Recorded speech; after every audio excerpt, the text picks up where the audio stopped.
Hi guys! Welcome back to my channel. Marami rin ba kayong mga tira-tirang sabon? Huwag mong itatapon yan dahil pwede mo pang magamit ang mga ito.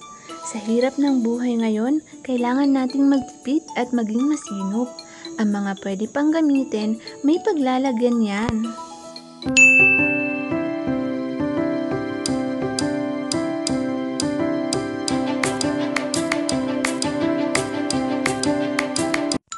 Sakto, paubos na ang panghugas ko ng kamay. Kaya imbis na bumili ng bago, kinolekta ko ang mga tira-tirang sabon na naipon sa sabonera ko. Halina at samahan niyo akong gumawa ng liquid hand soap gamit ang mga tira-tirang sabon na ito.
Thank you for watching. Kung nagustuhan mo ang video na ito, please like, comment, and subscribe.